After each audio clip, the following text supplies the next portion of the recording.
So good evening, everyone. I'm Russell Grossman. I'm one of the executive members at the European Cantors Association. Welcome to the Voice of the Cantor here, looking at the Sephardi Cantor. I will, in a second, introduce Daniel Tunkel, who's our moderator for this evening. Firstly, just let me tell you a little bit about the European Cantors Association. The ECA is an independent organization established in the United Kingdom in 2012.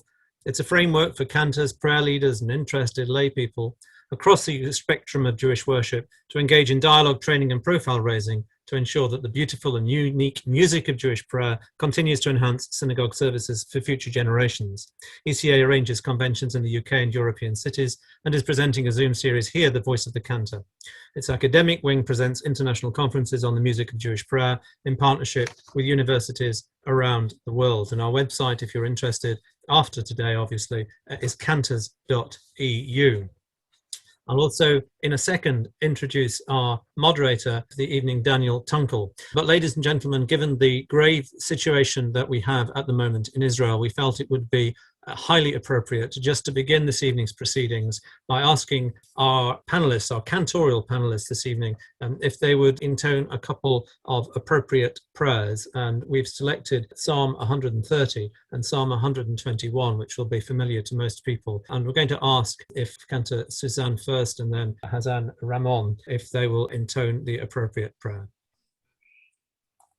Shir Ma'alot ממעמקים קראתך אדוני, אדוני שמעה בקולי, תהיינה אוזניך קשובות לכל תחנוני, אם עוונות תשמור יה, אדוני מי יעמוד, כי עמך סליחה למען תברא. קיוויתי אדוני, קיווית נפשי, ולדברו חלתי. נפשי לאדוני, משומרים אל הבוקר, שומרים אל הבוקר. יחי ישראל אל אדוני, כי עם אדוני החסד, והרבה עמו פדות, והוא יפדה את ישראל מכל עוונותיו. שיר למעלות, אשא עיני להרים, מאין יבוא עזרי, עזרי ועם אדוני, עושה שמיים וארץ, אל יתן למות רגליך, אל ינום שומרך, הנה לא ינום ולא ישן, שומר ישראל, אדוני שומרך, אדוני צילך, על יד ימינך, יומם השמש לא יככה, וירח בלילה, אדוני ישמורך מכל רע, ישמורך את נפשך, אדוני ישמור צאתך ובואך, מעתה ועד עולם.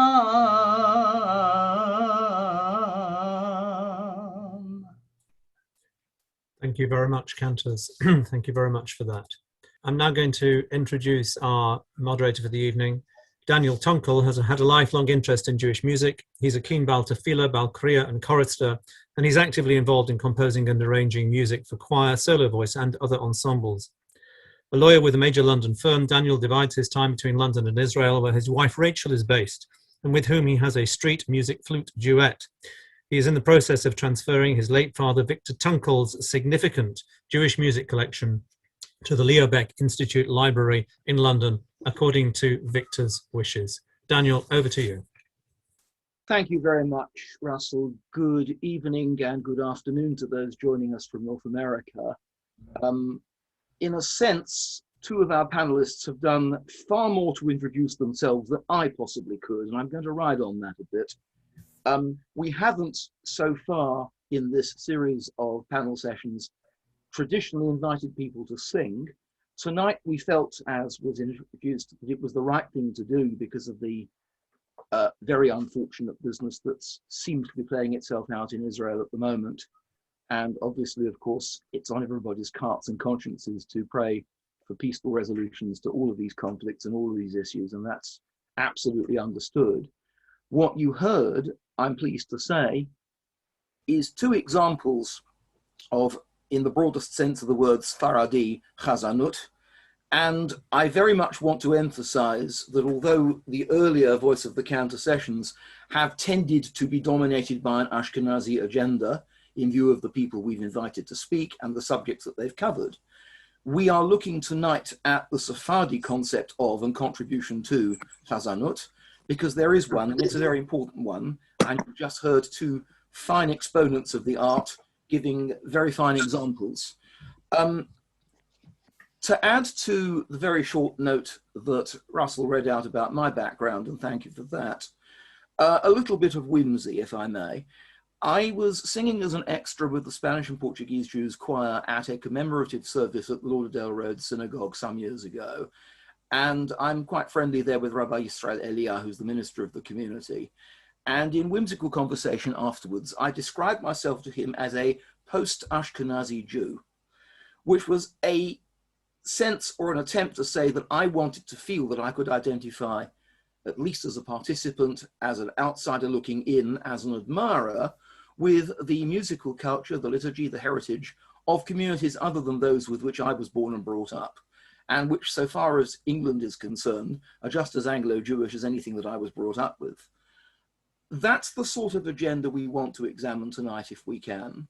And we brought together four panelists. I'm going to call them all crossovers, and I hope they won't mind that if I explain what I mean. You've heard from our two North American contributors, and I'll come back to them in a minute. I had intended to start by introducing, first of all, my good friend, Cantor Eliot Alderman, who is a very fine singer, trained as a chazan and as an opera singer, and is also involved in chorus arrangements and conducting ensembles. I've sung with Eliot. He's been very kind to invite me to sing with him on a number of occasions. But as well as coming from a prominent North London Ashkenazi family, he's had significant experience working within the Spanish and Portuguese Jews community based in London as choir master, as cantor, and as occasional officiant, and has been doing a lot of work, and I think he'll tell us a bit more about this, to record, to notate, to restore, and to preserve a lot of that community's musical heritage, which, to be perfectly frank, had had little academic attention in probably 100 years or more, and was in some respects in danger of being forgotten or mislaid. Through Eliot, I met tonight's second panelist, Rabbi Jeff Berger. Jeff, I think I've got this right, is a native New Yorker. If I've got that wrong, he'll tell me, and fell in love, in spite of his Ashkenazi upbringing, with the liturgy of the Spanish and Portuguese She'erit Israel Synagogue in Manhattan. And he says after a career, or a first career in commerce, circumstances brought him to London, where he trained at the Lady Judith Montefiore Rabbinical Seminary, affiliated to the Spanish and Portuguese Jews community. He has a semicha from that institution, and he currently serves as the rabbi of the community's Sephardi synagogue in Wembley. Jeff asked me to say that he's not a cantor, which is technically true. He is a very fine lyric singer. I've heard it. I've stood next to him in choir, and I've heard him sing leading services, and he's certainly more than welcome in this company. Now, our two cantors joining us from North America have crossed in the other direction, in the sense that they both come from Sephardi origins, but have to a greater or lesser extent made their careers as cantors and as prayer leaders in the Ashkenazi world. The first voice that you heard was that of Cantor Era Ben Sussan, who is currently in Toronto and has had a distinguished career at various communities as an Ashkenazi chazan in North America. From what you heard tonight, you might not have thought so, but obviously his fame precedes him, and I don't really need to do too much more justice to that. I'm sure that we're going to learn a lot from Aaron about not merely his approach to chazanut and how the origins from his Moroccan family a very distinguished family that goes back many generations through rabbis and cantors and prayer leaders in Morocco, has influenced the way he looks at his musical performance. And Chazan Dr. Ramon Tassat was originally from a Ladino-speaking family from Buenos Aires in Argentina, and is now a cantor again with, I believe it's an Ashkenazi synagogue in North America, but has a significant academic performance and compositional commitment to the Sephardi musical liturgy. And again, you heard his fine rendition of S.I.N.I. just now, and you can assess for yourselves just what that brings to the art of Chazanut in general. Gentlemen, you're all very welcome. What we do on these sessions to start with is to invite each of you in turn, and perhaps I might use the order of introduction there, to say a little bit more about your background in the field, how you got into it, what it does for you, what you do for it, what you consider to be your principal influences, and your approach to the way in which you carry yourself as a chazan and as a Baal Tefillah. And Eliot, perhaps I can start with you. Yes, thank you, Daniel, for that introduction. You've said some of the things, ways in which you and I have been involved with each other as far as Sephardi music is concerned over the years, and you're correct to say that that we're all crossovers. I consider myself an interloper, if I can put it that way. So I'm fully Ashkenazi. I don't believe I have a single drop of Sephardi blood in my entire body, so far as I'm aware. The way that I came to have an association with the Spanish and Portuguese community in London, well, perhaps I can put it this way. You've asked what or who were our primary influences, who was my primary influence. In my case, without going into any kind of cliche, it was HaKadosh Baruch Hu. It was God, because there's no possible way I would ever have even in a million years have considered that I might become associated in any way with this community, except in as much of having 2 or 3 friends who happen that I know socially from other contexts who happen to be members of the community. And really, I came in. I originally trained as well, first of all, as a physicist, and then I retrained as an opera singer. And as part of my work as an opera singer, I needed to earn a crust. And a lot of my non-Jewish opera singer friends used to earn a crust by singing in church, but I didn't consider that that was appropriate for me for some reason. And so I thought to myself, well, I wonder why. And I thought, why? Well, there must be surely some equivalent for a nice Jewish boy to earn a crust. And there was really at that time in London only one a choir of significance within the synagogues of London that paid anything for the choristers to sing, so I joined that. And as I say, it was not a conscious decision to move into this world of Jewish music, and of course it was an Ashkenazi choir, but I found that more and more, for those who don't know, it was the choir of St. John's Wood Synagogue, and the chazan there, my dear friend and mentor Moshe Heschel was the chazan at that time, and really is a huge influence on me, not only musically but also as a person. And those, I'm sure many of you who are present on this panel and in this discussion group will know Moshe and know that he's been in not such great health the last few years, unfortunately, and we all wish him well. But his influence really on me and many others can't be overstated. And apropos of that training, and apropos of my secular training as a opera singer and a secular musician, the opportunity arose purely by a call for interviewees to become involved with the Spanish and Portuguese community in the newly created role of director of music. And the rest, as they say, is history. And Daniel, you're correct to say that now for a time I served with that community as a choir master, director of music, and later as chazan. And now my association mostly is academic, so to speak. And I'm involved, as you said, quite heavily with preserving the music, which involves an awful lot of why I say preserve? Because it needs preservation, because it was on its last legs, and it is unfortunately still on its last legs in many ways, although there's been a little bit of, I'm sure we'll discuss this later. We'll talk about that presently, I think, if we may. Yes. Music doesn't teach itself, I think, is probably the appropriate way of putting that. Could I perhaps move to Rabbi Jeff? How does a nice Jewish boy from North America, or Ashkenazi North America, end up being a Sephardi rabbi in the United Kingdom, if I may ask a cheeky question? Daniel, thank you so much for the invitation to be part of this panel and for your very kind introduction. And of course, it's nice to be with friends. I'll go back just a little bit before how one becomes a Sephardi rabbi in the United Kingdom by telling you that my earliest memory of synagogue music was actually being invited at age 9 on a boys' choir at a place called the Sha'arei Torah Synagogue to sing for the high holidays. And I remember, the choir practices and the solemn occasion when we sang on Rosh Hashanah and Yom Kippur. And there was a thrill, that was part of being on the bima that never left me after that point. This was during a time when, large synagogues prided themselves in having professional chazanim. Sadly, I think that era is perhaps slightly past, but I recall that the experience lasted for a few years until the chazan quite suddenly and abruptly had to leave because of something that happened in his own personal life that was perhaps somewhat scandalous. And I don't know that I know all the details, but I do remember that the choir was left without a chazan.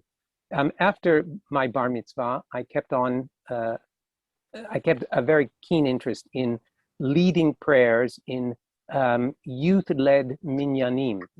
Again, there were a group of us who were innovators and wanted to take the initiative to lead services rather than just go to the main service and listening to the prayers. So that was something that I kept doing for quite a while, even when I went off to live in Israel and to study in the yeshiva. But as you mentioned, and I feel somewhat self-conscious about this with this group, with this illustrious group, that I never studied music or developed, skills as a professional chazan. If I jump ahead to the 1990s, as a newly married couple, my wife and I joined the Spanish and Portuguese synagogue in New York called Shereth Israel Congregation. And I found myself enthralled not only by the long history of the community, which appealed to my Ashkenaz sense of disconnection, having lost family members in the Holocaust, etc. I think for a lot of Jews, we lack a sense of appreciation of the hundreds of years of history of our people in different parts of the world. And so the 350-year history at that time of the Shereth Israel congregation really appealed to me. But in addition to that, there was this breathtaking atmosphere of the sort of American Revolutionary War period designed sanctuary, and with marble columns and carpeting that I think Eliot has visited and perhaps even led the services there. And of course, their professional Juilliard-trained choir. So on a Friday afternoon when I finished work in Manhattan, I would literally run to get to synagogue so that I would be there in time to hear them sing 4 or 5 pieces that you could probably pay, you could have sold tickets to if you wished. They were so lovely. And that stayed with me even after further wanderings back and forth.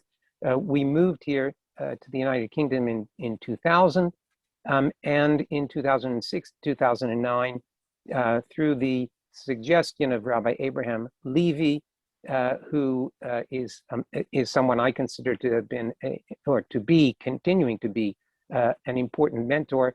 I was invited to study at the Samicha program of the Judith Lady Montefiore College. And then I apprenticed at the Lauderdale Road Synagogue. That led to the opportunity for me to go off and start a community which is called the Rambam Sephardi Synagogue.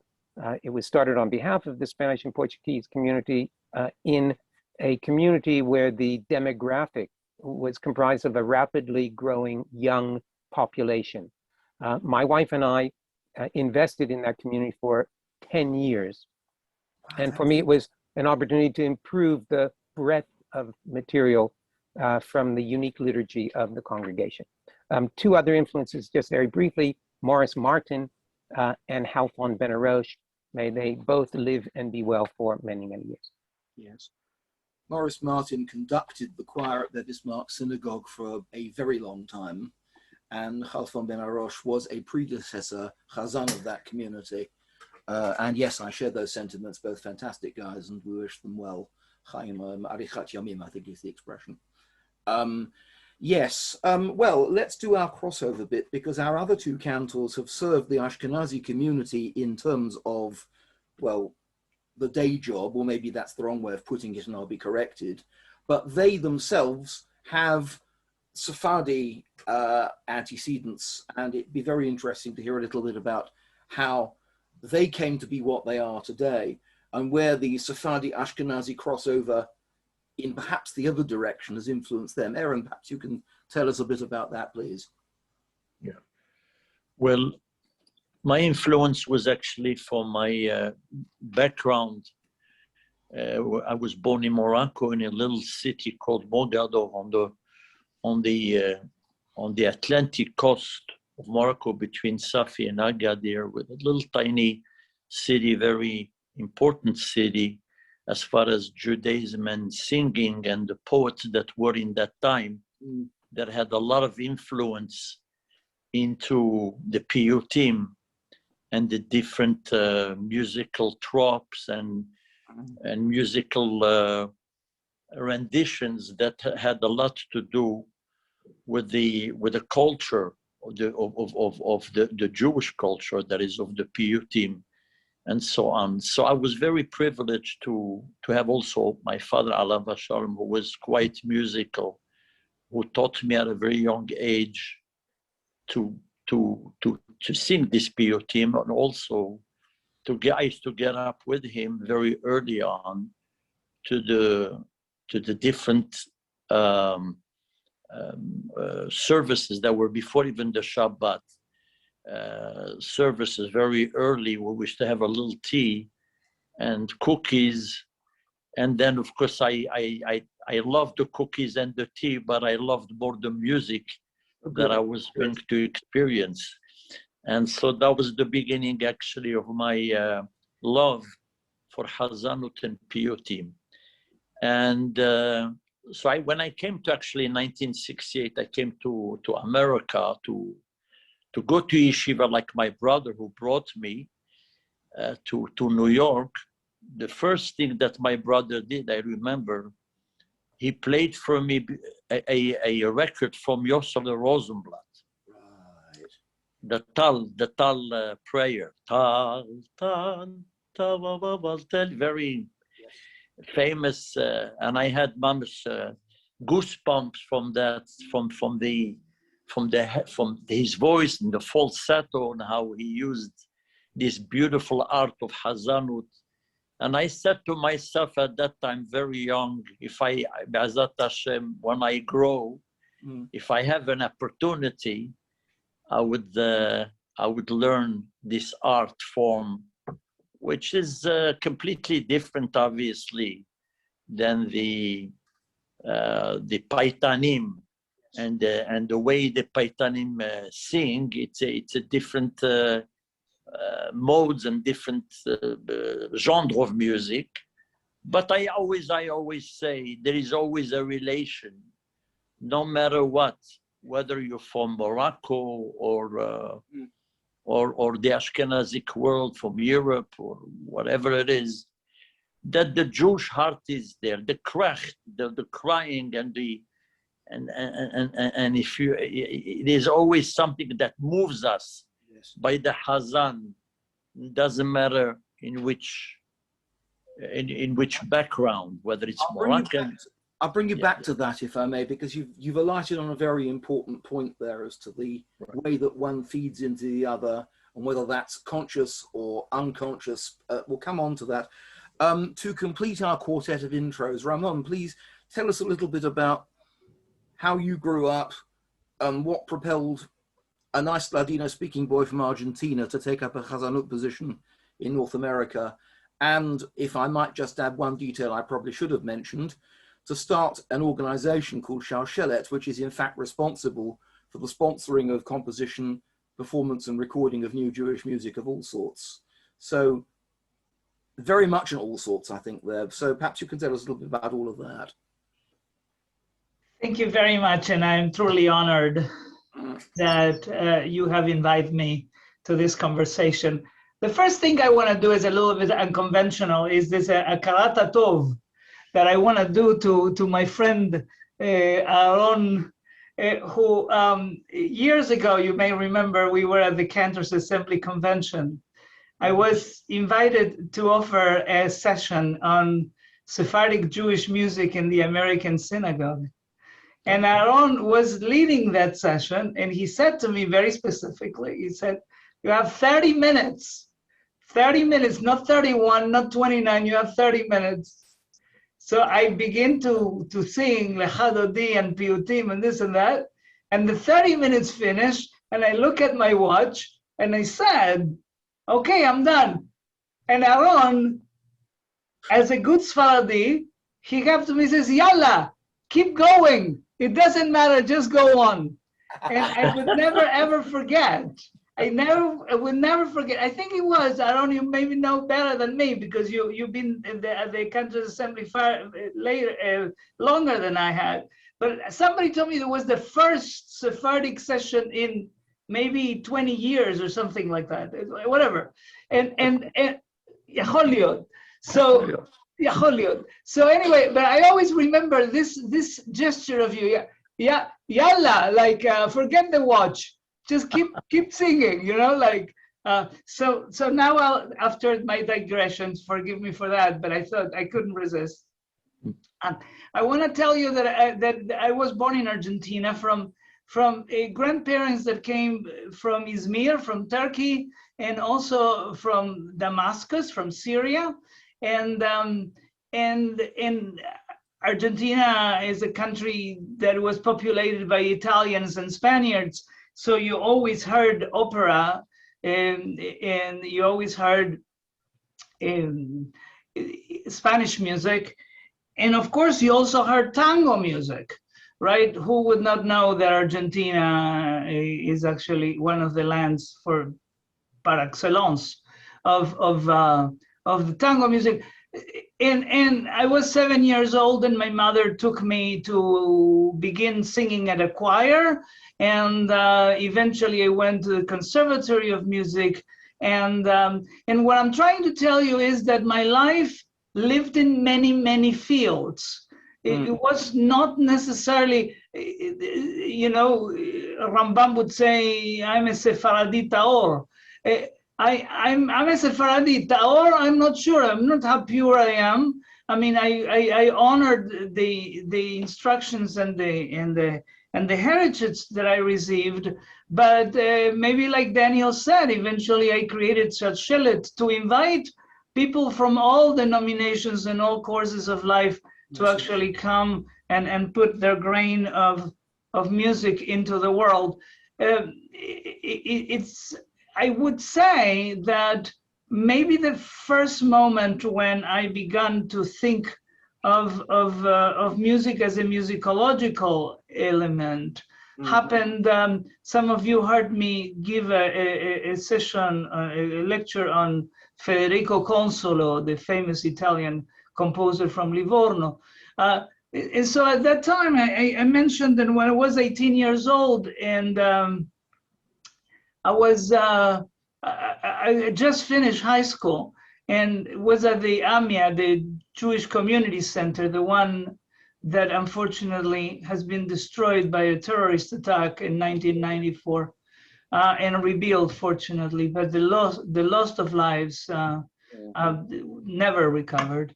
But in any case, at the time, I heard a cassette tape. Many of you will know what I'm talking about. A cassette tape, and this cassette tape contained the music of Chazan Sirota. You may have know one of the greatest voices ever, murdered during the Shoah in Alav Shalom. And I heard this melody that goes ya la la di da di da da da, Pietà Signore, from attributed to Alessandro Stradella, but it was in a language I knew to be Hebrew, but I didn't, even though I was fluent speaker, could not understand what it was. Many, many years later, I found out that that was Ashkenazi Hebrew. And that's why I didn't understand what he was singing. It was Tehillim 55, which actually has a text that is very similar to Pietà Signore, mercy Hashem, and finally that made me realize that there was a crossover like life, inevitably in all sources of life. Just zooming very, very fast. I came to the United States to study doctorate in music, in both musicology and voice performance at, I would say, the Midvar, the University of Texas at Austin, in Texas. And eventually, I want to tell you one thing that surprised me, and I'll stop here. I was invited by Yeshiva University to Yeshiva University in New York, the Sephardic department, to actually give a number of lectures and concerts on Sephardic music. And I always remember that I was in one place, when I spoke about Ladino music, somebody said, so Sephardic Jews speak Yiddish. Oops. And somebody else said to me, or actually quite to the organizers, he says, but I thought that this was going to be a Jewish topic. That was 1992. And that was, of course, the time where everybody was desperate, trying to figure out something because, you know, Gerush Sfarad. So what are we going to do? We need to find some Sfaradim.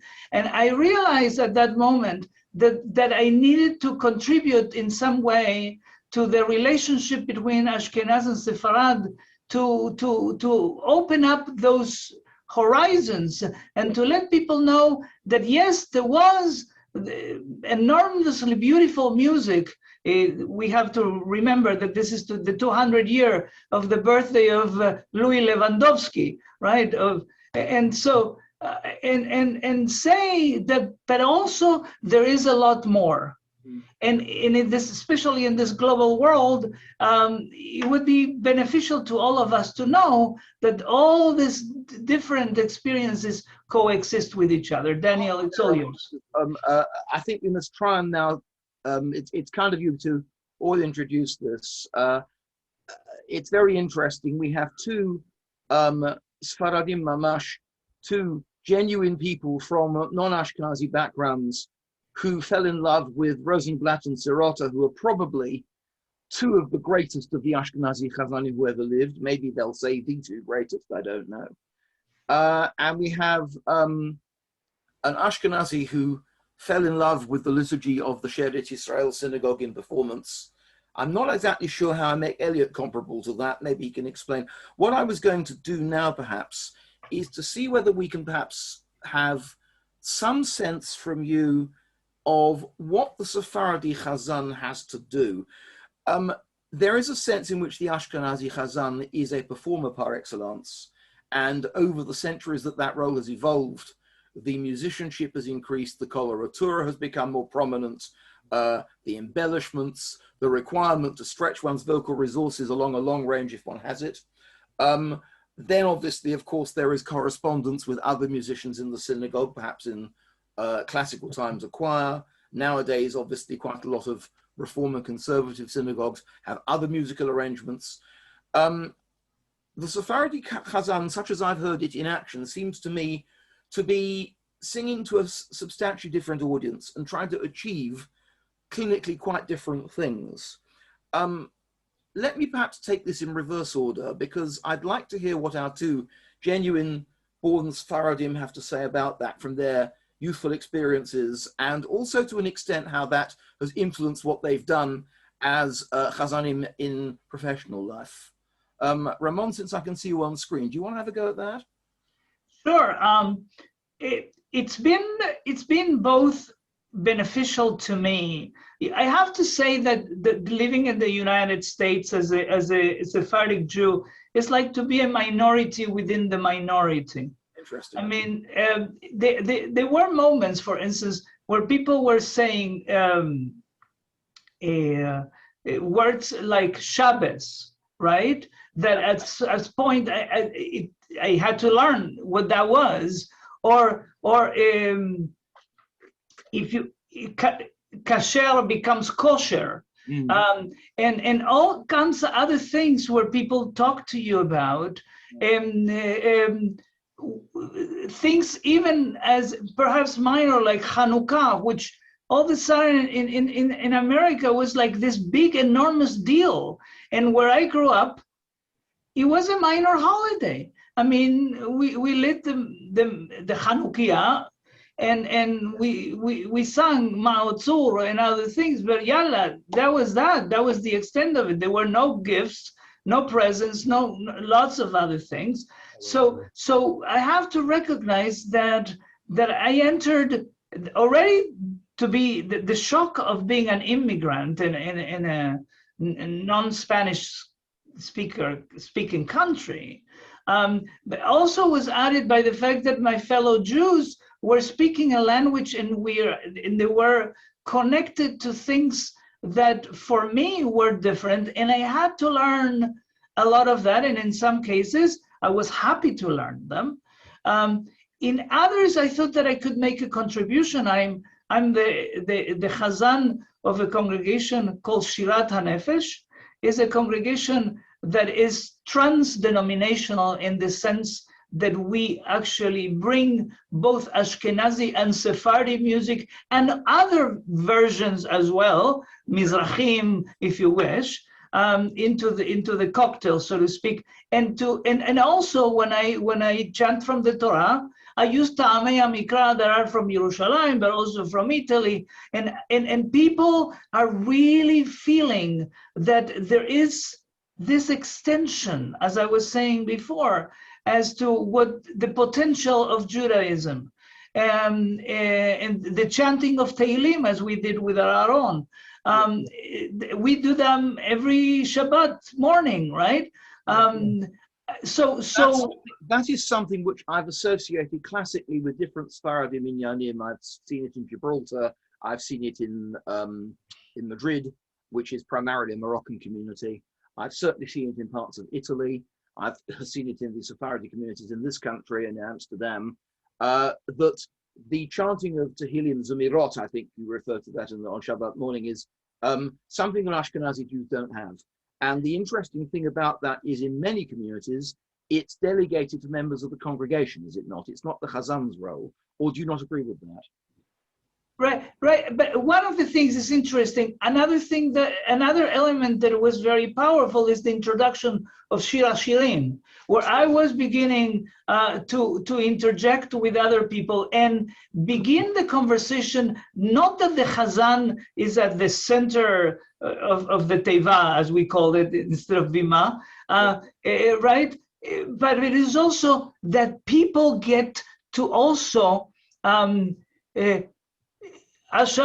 If we were doing Tehillim, I would do Hashamayim mesaperim kebodel u'maseh yadav magid harakia, and somebody else would respond Yom leYom yavi ha'omer.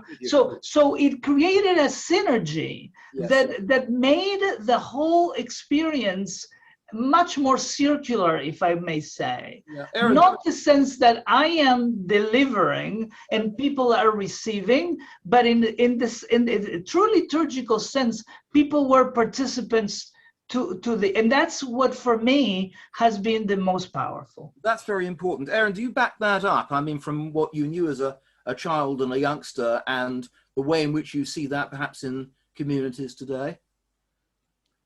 Yes, it's very interesting what Ramon say, because I also had similar experience when the Hazan actually in the Sephardic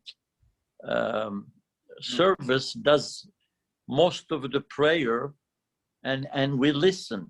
The congregation listens apart from where each one takes, let's say, different parts. Yes. And you wonder how is everybody knows what to do.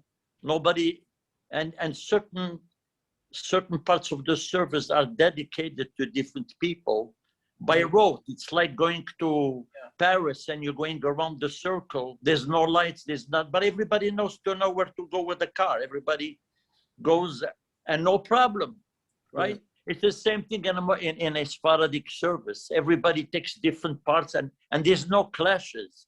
Yeah. Well, except when the... Yeah. I was going to say, I had that experience with Jeff's community at the Rambam Synagogue in Boreham Wood, where the catchment was ostensibly any Jews who were not Ashkenazim, although Ashkenazim were never turned away and are more than welcome, so that you had people there who were using the Spanish and Portuguese traditions from that community in the UK, but you had Iraqi Jews and Persian Jews and North African Jews and other people there. And when you did the round robin Tehillim in Zemirot like that on Shabbat morning, you would hear congregational chanting assisted by the rabbi if necessary, but each at perhaps a slightly different pace or a slightly different melodic intonation that was referable to the tradition from which that particular person came. And it can be very colorful. Jeff? That's right. So when I came actually to America, and I hear everybody, my brother took me to yeshiva, the Mary yeshiva, the first time. I was shocked. Everybody singing Ma'ariv loud. I said, what is this? Who's the Hazan? Who's the congregant? I couldn't understand. Everybody was screaming the words together. It was an eye-opening for me because I'm not used to it. So it was very interesting. But as I got to eat a little bit more schmaltz herring in the yeshiva, you know, and to understand the Ashkenazi culture, yes, I saw also that there is beautiful chanting and zmirot and the different culture. But at first, it was very shocking. I'd like to cover a little more ground, if I may, because obviously time is running a bit short. Right. Ramon has a cutoff of just after 3 p.m. North American time, and Eliot at about 3:15, 8:15 UK. Okay. So I want to try and do a little bit more work, perhaps. Eliot, maybe you can help me here. Specifically, as I say, how did you feel yourself with your Ashkenazi background, pacing yourself as a Sephardi choir master, but perhaps more specifically Chazan, in terms of what the community expected from you and what you felt you were giving back to it, and how that was different from the way in which it played itself out in an Ashkenazi context? Well, in the look, the Spanish and Portuguese is kind of a law unto itself, as those who know it will know. But essentially, what's required of the Chazan is, in at least the London version of the tradition, is a great deal of accuracy, extreme accuracy, and fidelity to what is perceived as the received tradition.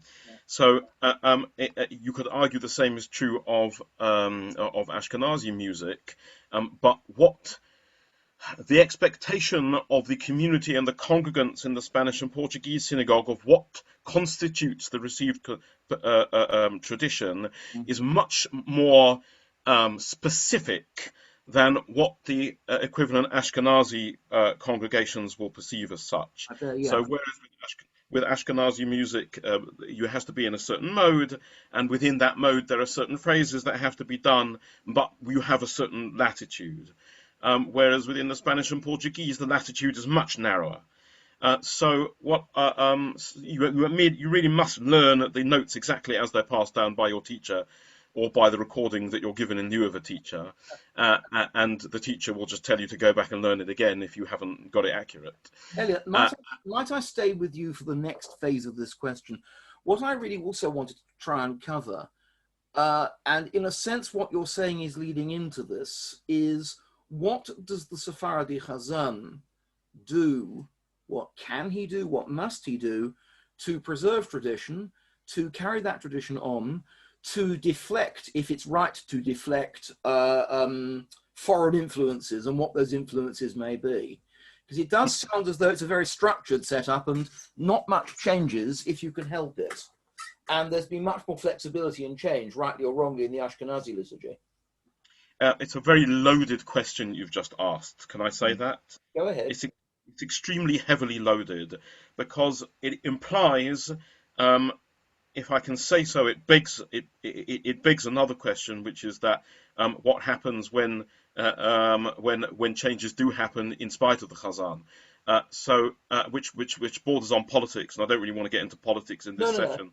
I'm sure you don't. But essentially, the answer there's a theoretical answer to your question and a practical answer to your question. The theoretical answer to your question about what's the role of the Chazan, at least in the Spanish and Portuguese communities, and I understand in other non-Ashkenazi communities, is quite simply to be the repository of the minhagim of the, at least as they relate to tefillah, of the community in question, because essentially he's the person who's paid to sit there learning these things, and he has to have the ear to do it, or the musical ability to do it, whereas other congregants and the rabbis may not do. In fact, you'll get onto this later, there's not that much difference between the rabbi and the chazan, except that the chazan is supposed to be a bit more musical, and so therefore what is he charged with? He's charged with doing the services, singing, reciting, chanting the services exactly as he's been taught, and trying to ensure as little change as possible between one generation and the next. However, there are nonetheless influences that come in, and one famous example in the London Spanish and Portuguese is on Kippur, where everyone sings in the Silichot of Kippur,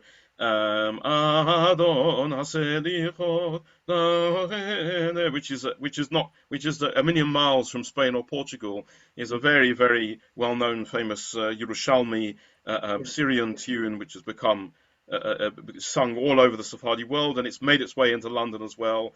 And woe betide anyone who tries to avoid its being sung, because he'll just be sung over by the congregation, irrespective of what he's singing. Yeah, we're used to that. I mean, and singing with you, I've seen Wasserzug and Verinda and English Ashkenazi composers' music having got into the playbook. So I understand exactly what you're saying. Jeff, do you bear that out? We said that the rabbi is less musical than the chazan, or the difference is the chazan is the musical one, but the rabbi is doing the same thing. I actually had on my cue card here, how does the chazan get on with the rabbi? So let's talk to a rabbi and see what the answer to that question is. Thank you, Daniel. First of all, I have to say I found the conversation thus far really fascinating, and it's reminded me of some interesting anecdotes, which I hope I'll be able to share with you. But specifically in my case, I was very fortunate because I was the rabbi and the chazan. I had no one that I had to argue with. Did you agree with yourself, though? Yeah, well, most of the time. Okay. The question is, did my wife always agree with me? That's who was sitting in the ladies section. So I'm fascinated by, at least from my experience, the difference between being in an Ashkenaz community, even here, in Boreham Wood, Elstree and Boreham Wood, Hertfordshire, the United Kingdom. If I go to an Ashkenaz community in the morning, they do not recite all the words. No. Whereas the Sephardi tradition is that we do recite all the words, and the role to me of the chazan was to make sure that we read on behalf of everyone else. Yes. And I have to tell you, I've been to a lot of Sephardi communities in different parts of the world, and I remember in New York attending, the famous Fifth Avenue Sephardi community of the late Edmund Safra, and the rabbi at that time was Rabbi Eliot, who I think has now moved on to become the chief rabbi of the UAE. And I remember that we were all sitting there, and he brought us little cups of espresso coffee during a shacharit morning. You know, the Chazan was reading the words, and the rest of us could sit back and, you know, with our tefillin and talit, have a coffee. And I had a similar experience on a Shabbat in Atlanta, in a lovely community there, which is called Or V'Shalom, where, again, it was the first time that my wife and I had been there, and the rabbi, being as wonderfully hospitable as he possibly could, you know, showed us where to sit and then offered us a coffee in the sanctuary.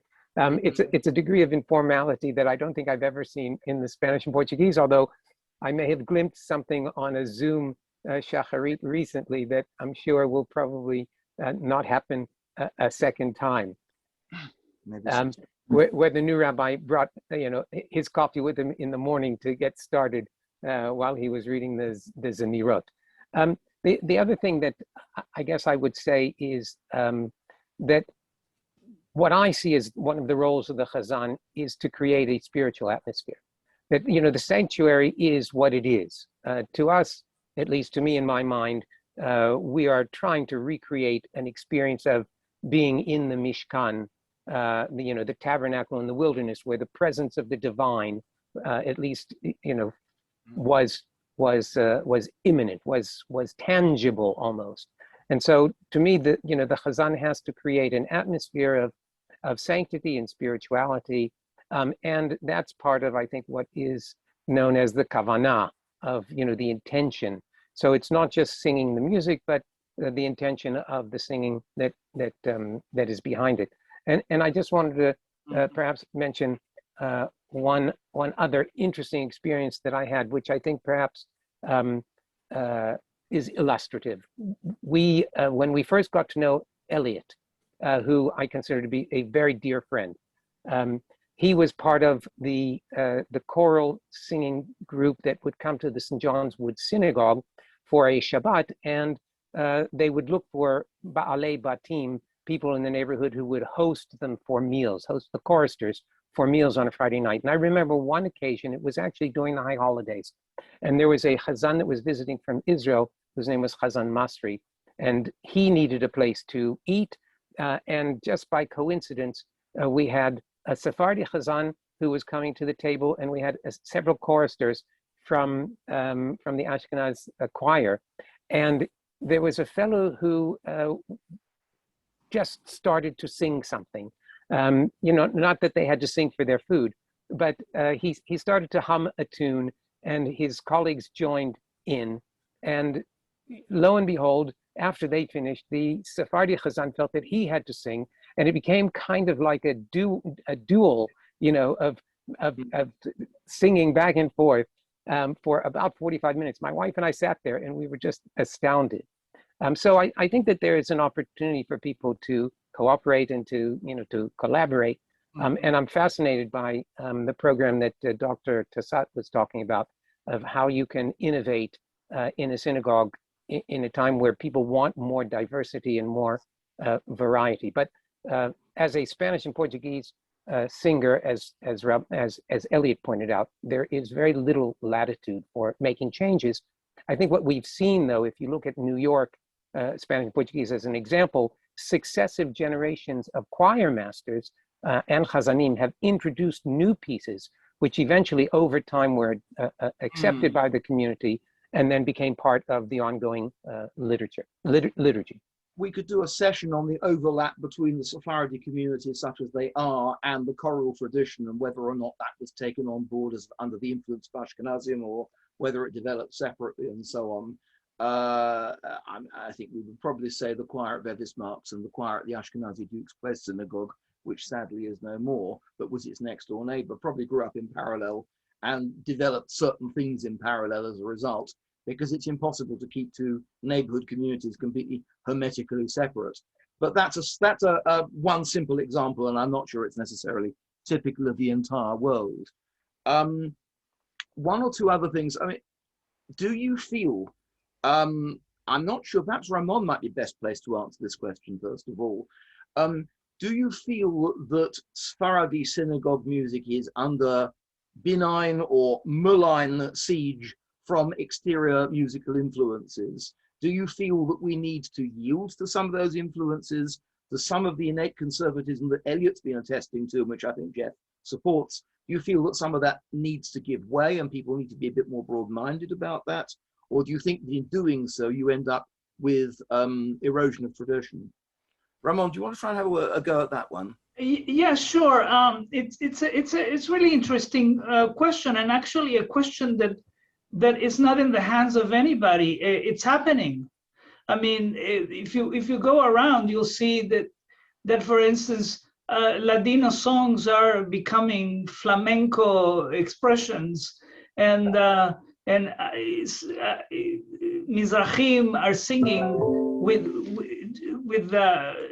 jazz feelings, and there's all kinds of modifications that are occurring because music is not, it's not in a box. So people move and people do things. I find myself, for instance, experimenting, doing a research on Jewish tangos, for instance, and finding out that something some of you may remember, Alea Shalom, Flori Jagoda, who I knew very well, and Flori was very, very adamant that Yo La Queria, a song, a Ladino song, was a Sarajevo song, and yet this actually was sung in Mexico City in 1911. And then other things, other songs, I could go on and on. This is very dangerous if you give me the floor to talk about this. But just succinctly, I want to tell you, it's not whether I think it's dangerous or not. It's beyond all of us. I think it's happening. I think people are taking music in their hands. Some of it enters the synagogue, some of it does not. But in any case, music is transformative. So wherever your geographical place is, wherever your musical foundation, your roots come from, you're going to tend to do things differently. I chant Sephardi Chazanut different than my grandfather, Alav Shalom, because he was born in Syria and I was born in Argentina. So that in itself, it's a dramatic difference regarding of how and I try to honor traditions very carefully, and I annotate music, all kinds of things to make sure that I do things properly. At the end of the day, we all are doing things slightly different, if not sometimes dramatically different. Let me just conclude with one example. Even in the Ashkenazi world, when you're going to be singing Lewandowski or Zulzer, are you going to use Ashkenazi pronunciation, or are you going to be using Sephardic pronunciation? When you sing a song by Chaim Nachman Bialik, Achama merosha ilanot nistalka, are you going to say Achama merosha ilanot nistalka? You can't do it. You're destroying the whole thing. There was a very famous Chazan in the 1950s, whose name I've completely forgotten, who tried to sing the Israeli national anthem Hatikva with the stress in the correct place. Right. So good luck to you. So what I'm simply saying is that there are certain things, there are all these discussions, L'Shem Shamayim, that happen. I submit that I think that this is a topic that is well beyond at least myself, in the sense that I do what I think and hope that Hashem gives me the wisdom to create the conditions for people to find spirituality and the dialogue with the Borei Olam. The rest of it is history, basically. I'm going to ask each of you in turn the last question on my cue card, with which I'd suggest you be brief if you can. And then I'd like to see whether or not we've had any questions. Hirsch has kindly agreed to moderate and composite questions and may bring people in to ask them, or may just prefer to read them himself. I said at the end of my cue card, suggest one thing that Sephardi communities in general could learn from the Ashkenazi world and vice versa, maybe and or vice versa. Eliot, could we start with you on that one, perhaps as a sort of party piece? Just an idea.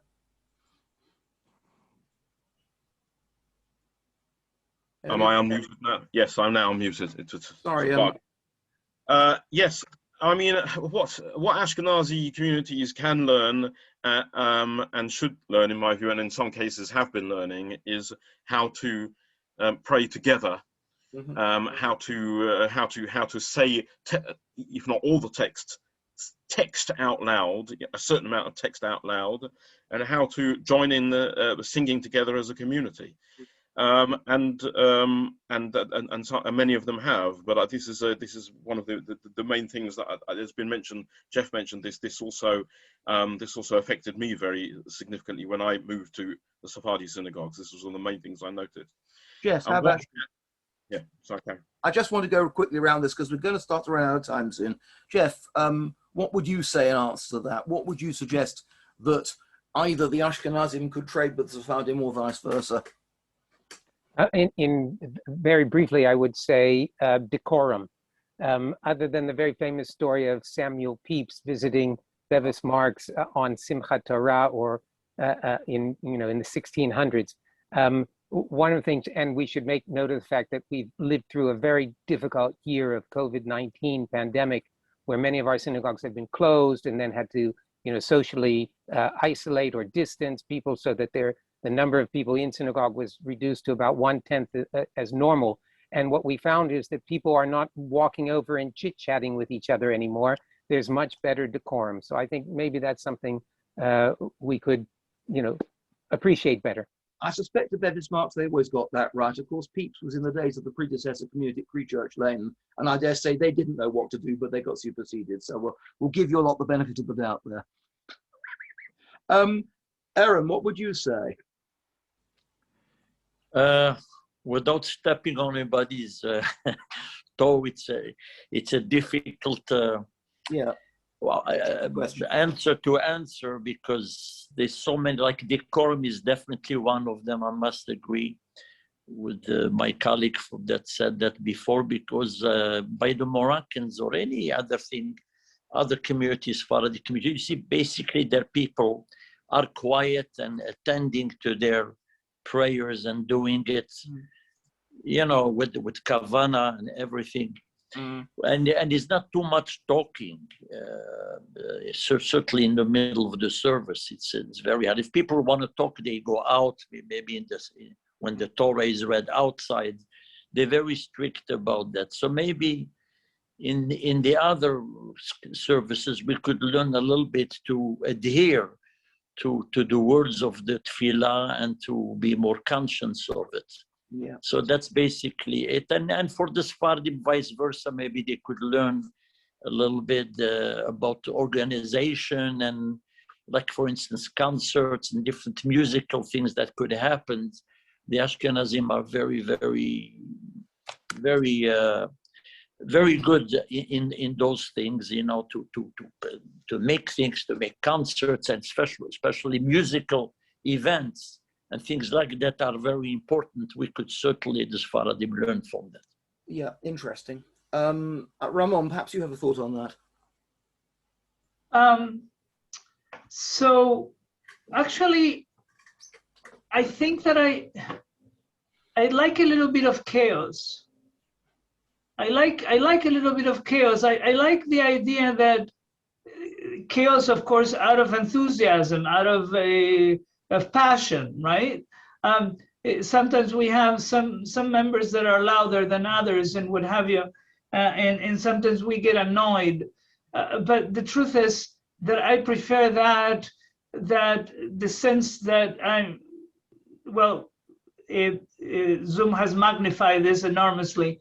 Sometimes I'm leading a service, Shaliach Tzibur. I have no idea what's happening. I sense nothing from those that are with me. Eventually people say, oh, this was a wonderful service, and I hope and pray that that's indeed what happens.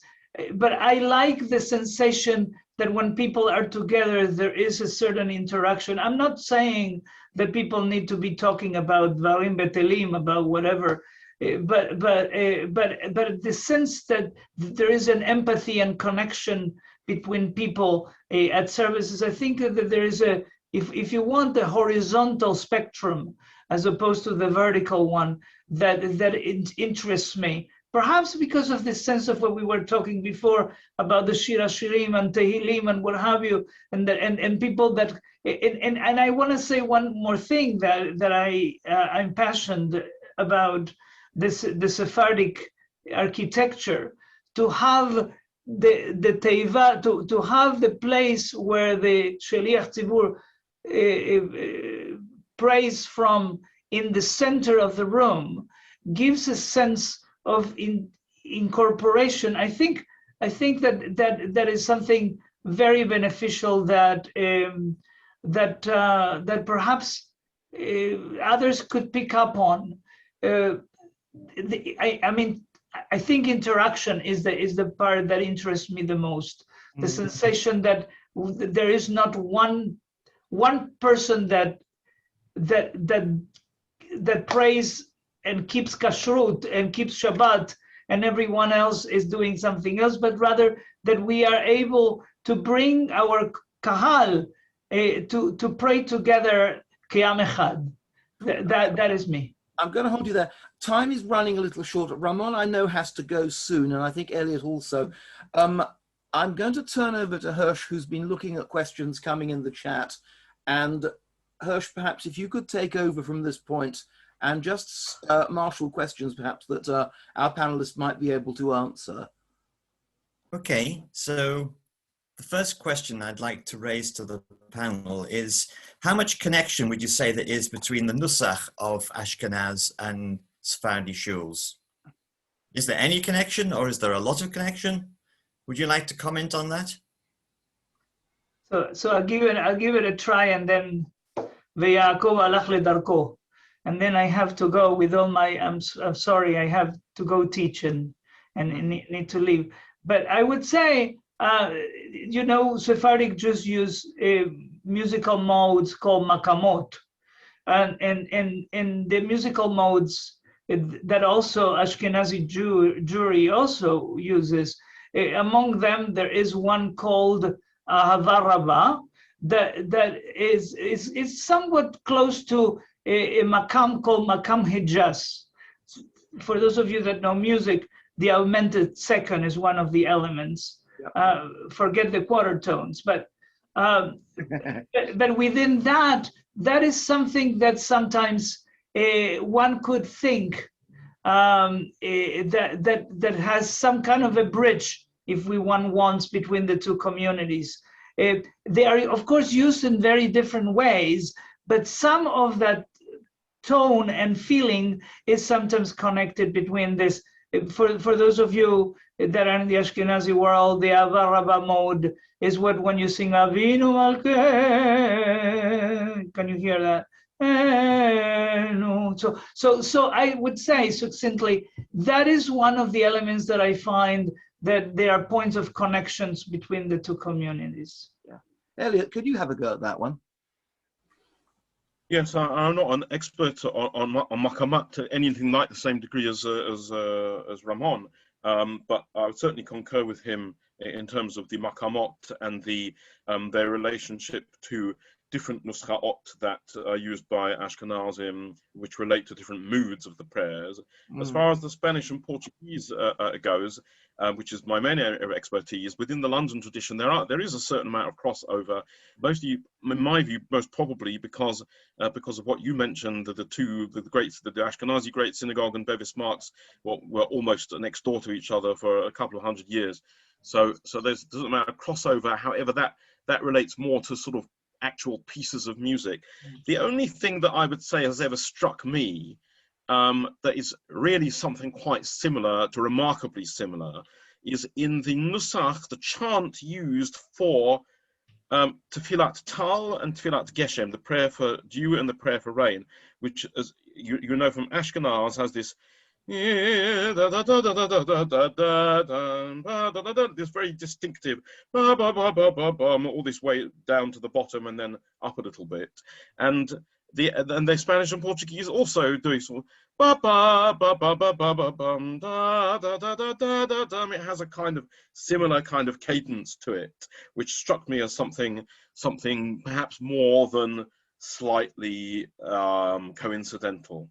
I've wondered for myself whether the few instances that survive in Ashkenazi liturgy of psalm chanting, one thinks perhaps of Psalms 144 and 67, that some communities still sing at Arvit L'Motzei Shabbat, whether there's any resonance for those chants and chants in the Sephardi community, because psalm chanting, as we've established in this session, as if we didn't know already, is a much, much, much bigger thing for Sephardim in general. It's something I've been meaning to try and look into when I have the time, but you know, one thing and another. Hirsch, perhaps we could take another question. Yes. To what extent would you say the choir is an essential element of the Sephardi tradition versus how it is in Ashkenazi shuls? I know what Eliot will say to this, so could we start perhaps with maybe Aaron's got a view on that. Who do you want to answer this, Eliot? Or not really? Have you got a view on that? Do you think that there is a choral tradition from what you know? Well, there is a choral tradition, certainly in the Spanish and Portuguese synagogue. You have also a very few synagogues, like in Casablanca, where they had a choral choir also there. But in general, the community itself in the shul itself, the members of the shul are the ones that sing all the melodies. That's what conducted by the Hazan. So that's usually, but as far as choral and harmonies and things as difficult as, let's say, Zulzer or Lewandowski or anything like that, from the Arab Prince, the yellow, it doesn't exist in the, like Dr. Spector, who taught actually in the seminary, told me there's no such a thing as harmonic chords and different things in Sephardic music, because you're dealing with makams and you're dealing with specific modes. So each one has its own tradition, On the other hand, Eliot? Well, on the same hand, because in a way it's not a fair comparison, because Arabic music used by the Sephardim isn't the beauty of it, and the way that it expresses different emotions and changes in mood is not by harmony. So it does that by changes of rhythm, changes of volume and speed, high or low, and so forth. But in terms of the Spanish and Portuguese, which as Aaron said, is almost unique in choral Sephardi traditions. It essentially, it does the same as what Aaron just said. It's a proxy for the congregation. It's meant to be originally. It was developed in the 1830s to try and, people singing in Bevis Marks. Anyone who's been to Bevis Marks knows that it's a very large, echoey building, and if you have people scattered all around the synagogue, it's very difficult for them to sing in time with each other.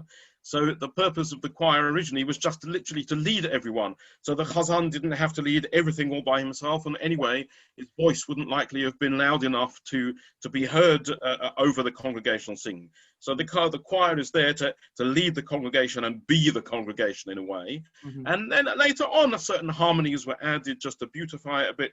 As Aaron says, nothing anywhere near as complicated as Zulzer Lewandowski, except when it comes to the odd art piece. And maybe Jeff has already mentioned something about that. In New York is more the case than in London. In New York and Amsterdam, the choir tends to be more just sort of, the congregation does its thing, and then the choir steps in at certain points and sings big long art pieces, choral cantatas, which is nothing that the congregation could ever hope to join in with. I think the Italian Jews in Rome are not dissimilar, because of course they're also under the influence of operatic choruses and so on, and they want it to sound big. And the Lungo Tevere de Cenci interior is significantly bigger and more imposing even than Bevis Marks.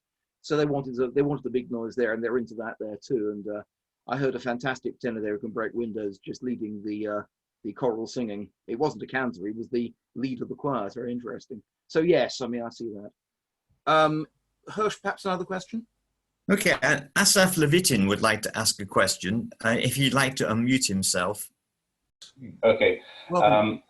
Well, first of all, I wanted to say that I use a lot of Sephardic piyutim, especially in Yom Kippur.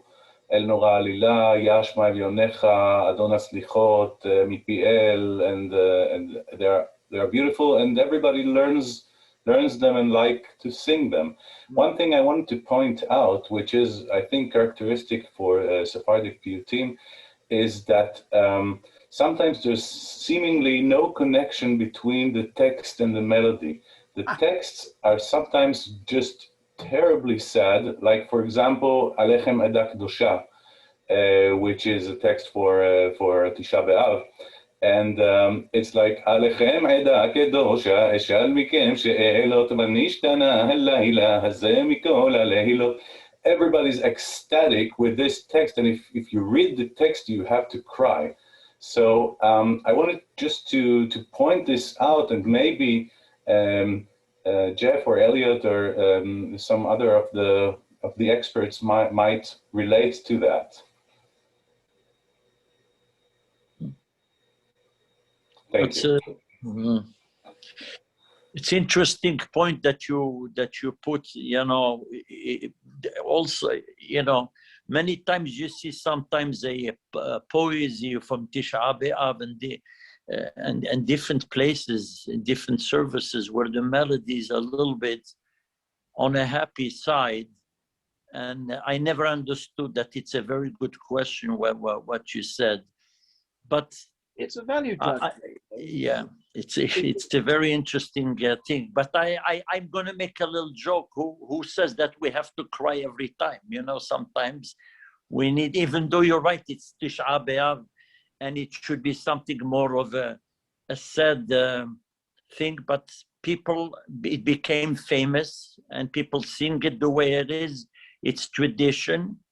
And it's a very good question. That's an interesting point you brought in. I don't know, maybe other people like to have a little answer to that. It's not a straightforward answer.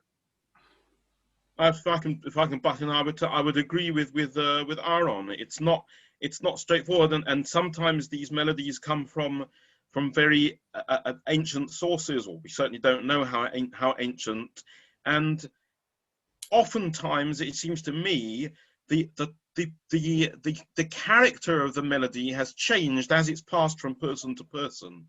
So it could be that originally it was more you know, mournful, if you want to use a word like that. One example that comes to my mind is the Yedei Rashim. There's various piyutim on Rosh Hashanah and Kippur which are all sung to the same lachan, the same melody. And we call it Yedei Rashim because it's the first time that it appears on the morning of Rosh Hashanah. And in most of the, you know, the Moroccan, the Yerushalmi, the Algerian, they're all, or the Libyan, they all do it kind of quite.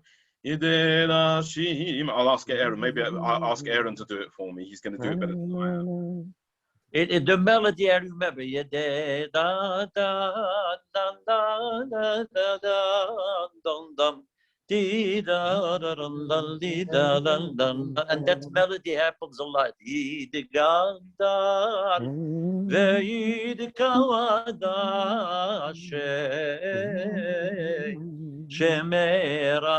take a melody and they use it in throughout the high holidays.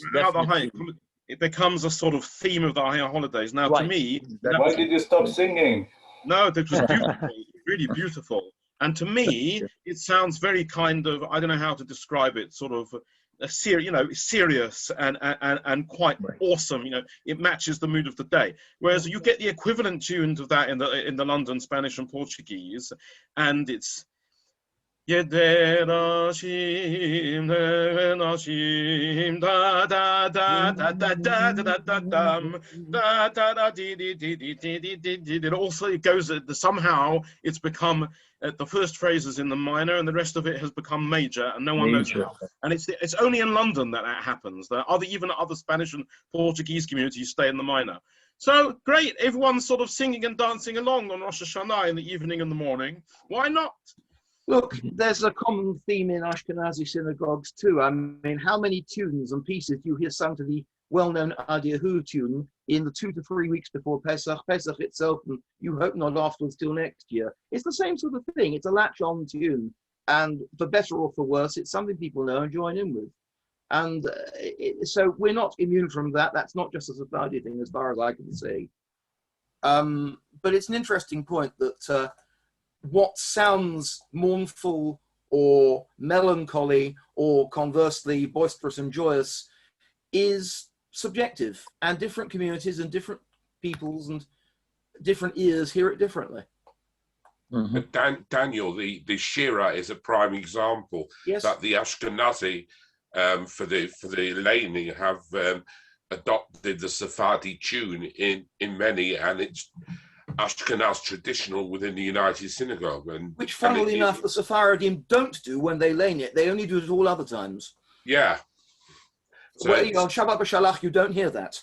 On Shvi Shel Pesach, you don't hear that. You do hear it every time on Shabbat morning they get to Shirat Hayam during the course of Zemirot. But you don't hear it when it's actually laned in context, which the Ashkenazim do. We've hijacked that one. Interesting, yes. And can I ask Aaron a question to do with his compositions? For example, Lechadodi, which is regularly sung in Ashkenazi shuls, and they have adopted it. You did a big session with Nathaniel Hurstig at the Hamptons only recently. And how did you get that melody? Was that handed down through family, and then you adopted it and adapted it, or did it come from just from your tradition?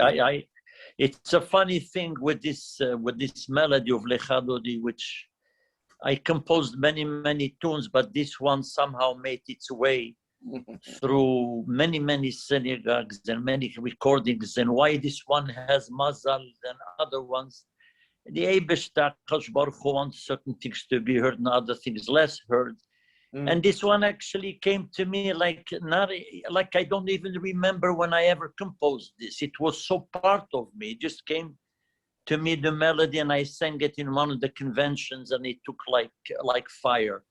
But it's not from tradition, like from Moroccan tradition or anything like that. It just came to my neshama, and then it went out. That's basically it. Yeah. Then it's not mine. People use it. I'm very happy, Baruch Hashem. We could happily sing all night because I know the Sephardim have the liturgy to do that, etc. Let's save that for another time. It's been exciting to investigate these issues and to try and identify some similarities and differences, some good and some bad reasons for those similarities and differences, some points of reference that each of the big wings of Judaism could perhaps learn and study and emulate from the other. I'd like perhaps to suggest that maybe we would do extensions of this session and look at specific issues perhaps under a slightly more powerful microscope at a later date. I'm going to wind up now, I think, and first of all, Ramon sadly has left us, but we thank him very much in absentia. Eliot, Rabbi Jeff, and Aaron, who've very kindly given of their time, and I think have infused us and have utterly, through word and in this instance through song, demonstrated that Sephardi Chazanot is alive and kicking. It's very clever stuff, it's colourful, it's piquant in a way that Ashkenazi Chazanot is not, and vice versa, and that it has a lot of value, I would say, that it can show and share with the Jewish world at large, and more of that is being done. So this is, as I say, your post-Ashkenazi Jewish moderator, signing off and thanking you very much. We convene on Zoom again in 2 weeks from today. I believe that's correct. So that's the 26th of May. And we've got a session which is moderated by Hirsch, which we are using to examine the concept of nusach, what it is, what it does, do we need it, do we not need it, where is it going from here?